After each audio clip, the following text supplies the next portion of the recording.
RRB, l'invité du matin. Bonjour Jean-François Bodin. Bonjour Nicolas. Hier avait lieu la deuxième journée de la mobilité électrique à Boulou-Paris et vous recevez le secrétaire du SIVM Sud. Oui, qui est également maire de Boulou-Paris. Pascal Vittori, bonjour. Bonjour. C'est effectivement à ce double titre que l'on vous reçoit puisque votre commune a accueilli ces journées de la mobilité électrique. C'était un point sur lequel vous teniez beaucoup à insister. Oui, parce que c'est un projet important pour le SIVM Sud, qui regroupe, je rappelle, les communes entre Païta et Bourail en passant par Thio. Il y a 2 ans, on avait déjà organisé une journée de l'électromobilité sur la Foix. Elle avait eu moins de succès. Je pense que les acteurs aujourd'hui sont plus mûrs. Je pense que les Calédoniens, de manière générale, commence à s'intéresser aux véhicules électriques. Et donc, c'est une journée hier qui a eu du succès. Alors, le projet, c'est quoi exactement? C'est de faire en sorte que l'équipement qui sera mis en place dans les années à venir permette d'utiliser les voitures électriques en toute tranquillité et de pouvoir les utiliser sans problème? Oui, alors c'est ça, bien sûr, du côté des consommateurs. Donc, le SIVM prépare l'installation de bornes de recharge électriques qui vont se trouver donc, dans les différentes communes en bordure de RT1 pour que les gens puissent utiliser leur voiture électrique quasiment comme une voiture thermique. Alors pour pouvoir utiliser une voiture électrique, il faut pouvoir consommer de l'énergie verte, de l'électricité produite par l'énergie verte. C'est ça aussi c'est souhaitable, oui, c'est ça qui fait que les véhicules électriques sont écologiques. C'est le fait qu'ils roulent avec de l'énergie qui est produite dans notre région par des fermes photovoltaïques qui ont un fort rendement énergétique puisque on a un fort taux d'ensoleillement et donc ça nous permet d'économiser de l'énergie fossile et donc de moins polluer. Alors la première étape, c'est la production de cette énergie verte. Est-ce qu'aujourd'hui en Calédonie, il y a suffisamment d'installations pour permettre d'utiliser des véhicules électriques? Dans notre région en tout cas, on produit plus d'énergie verte qu'on en consomme. Donc on est obligé aujourd'hui de l'évacuer. On est raccordé donc au réseau électrique calédonien. On est obligé d'évacuer cette énergie alors qu'on pourrait la consommer sur place, notamment en journée, puisque quand on consomme en journée, on est sûr de consommer de l'énergie verte. D'une des pistes de développement, c'est d'augmenter la capacité de stockage de cette énergie verte. On n'est pas encore tout à fait au point là-dessus. Alors, il y a des fermes qui sont équipées en batterie et qui peuvent stocker. Le gouvernement a des projets également de stockage d'énergie. Mais en tout cas, les voitures, c'est le moyen de consommer cette énergie, de la stocker aussi, puisque vous pouvez recharger votre voiture en journée, stocker l'énergie dans votre batterie et utiliser votre voiture même la nuit. Donc c'est un moyen de stocker l'énergie. Et dans les années futures, on envisage même que les voitures électriques pourront restituer cette énergie. C'est-à-dire que l'énergie que vous aurez stockée dans votre batterie, le soir, vous pourrez brancher votre voiture sur votre maison et alimenter votre maison avec l'énergie qui est dans la voiture. Et quels sont aujourd'hui les obstacles, les freins? Ils sont peut-être un peu psychologiques, mais est-ce qu'il y a aussi des freins techniques aujourd'hui au développement de la voiture électrique? Alors, le frein, vous savez, les gens, d'abord, il faut que le coût des véhicules électriques baisse et pour ça, il faut des incitations fiscales. Et le gouvernement, donc Christopher Gigès était présent hier sur cette journée. Il va donc mettre en place un comité de pilotage de la stratégie de l'électromobilité en Nouvelle-Calédonie pour coordonner un petit peu toutes les actions. Donc il faut bien sûr essayer de réduire le coût des véhicules, mais ça je pense que les concessionnaires nous disent que dès la fin 2022 ils vont doubler le nombre de véhicules proposés aux Calédoniens et donc on aura des véhicules électriques low cost. Donc, ils vont être plus accessibles. Il faut, comme on le disait, des bornes de recharge.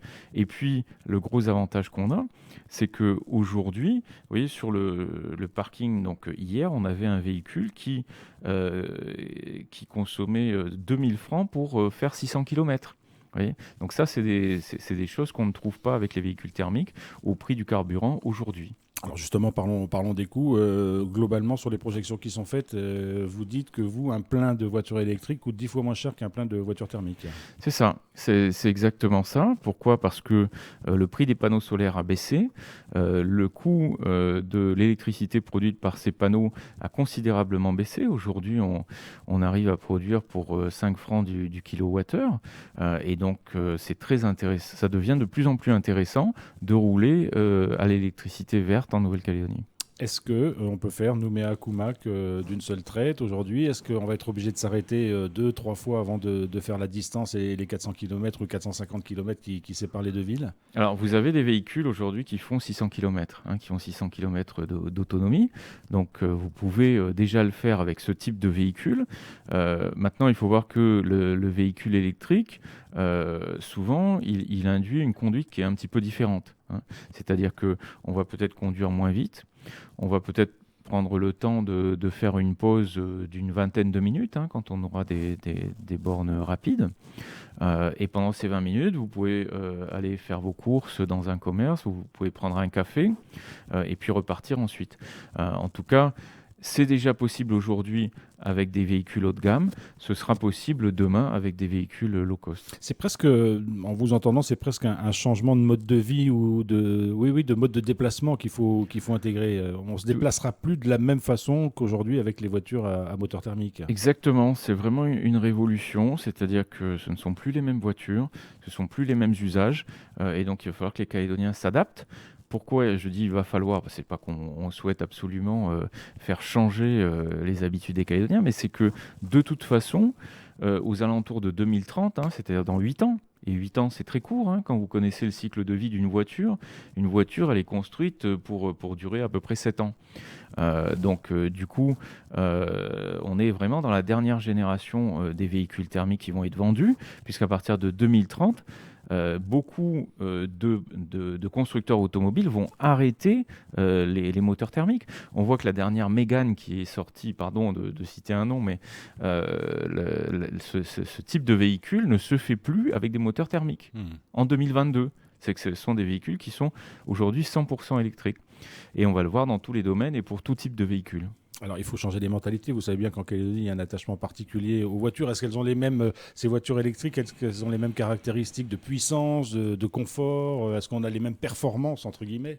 Alors, ce sont les voitures électriques qui sont plus performantes que les voitures thermiques. Le rendement du moteur est bien meilleur. Et du coup, vous avez des voitures... alors aujourd'hui, ce sont des voitures un petit peu luxueuses, mais vous avez des voitures qui ont des performances de voitures de sport, qui sont capables de faire le 0 à 100 km/h en 4 secondes, par exemple. Ça se vend déjà en Nouvelle-Calédonie.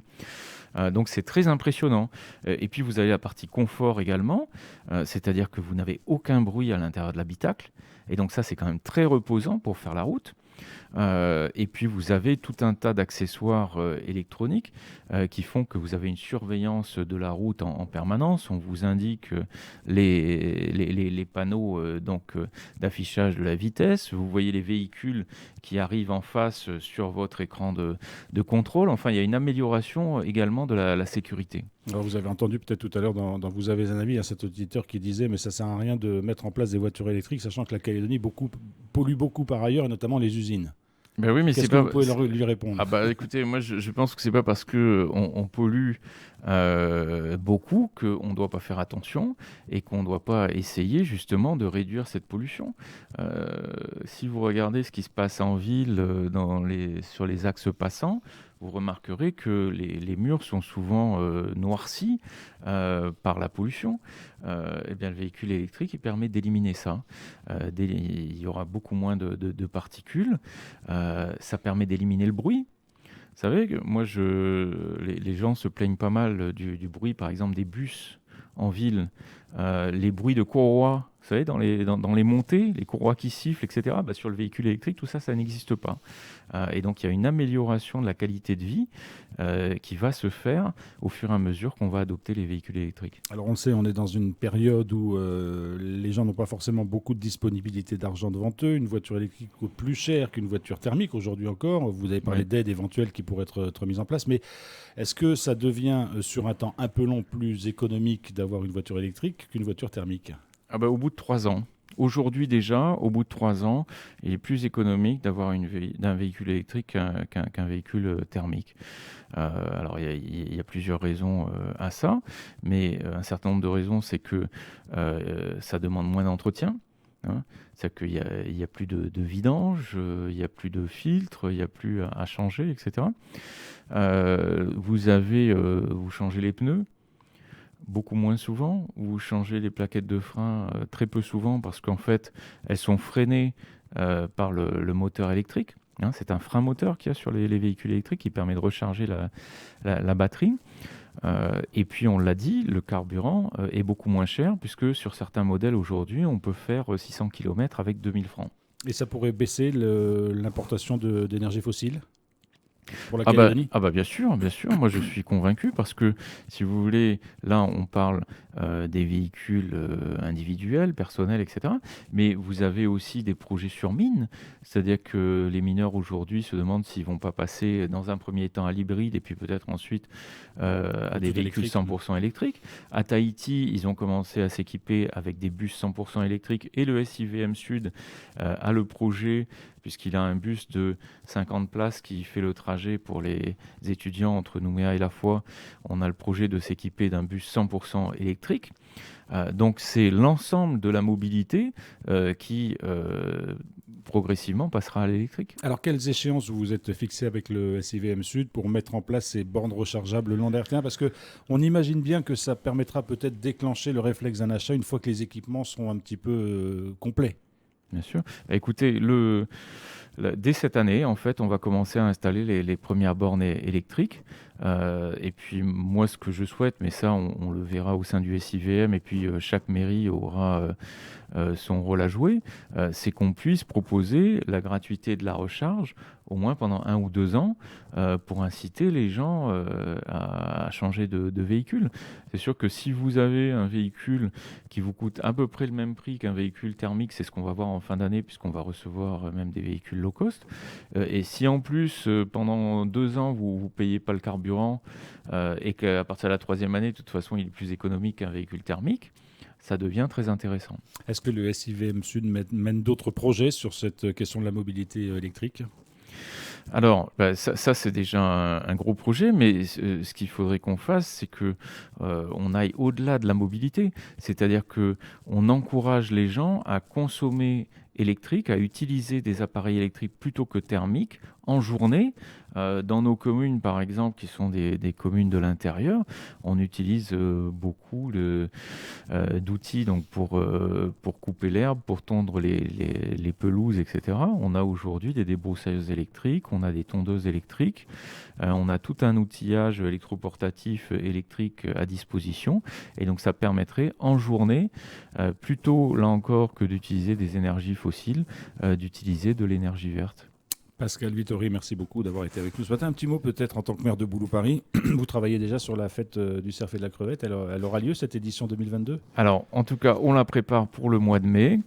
Et puis, comme la situation sanitaire semble s'améliorer, on espère retrouver tous les Calédoniens qui viennent habituellement le premier samedi du mois de mai. Ce serait sur un temps un peu plus court pour cette reprise. Une journée au lieu de 2. Et donc, ce sera comme d'habitude sur l'hippodrome de Boulou-Paris. Merci beaucoup d'avoir été avec nous ce matin. Merci bien.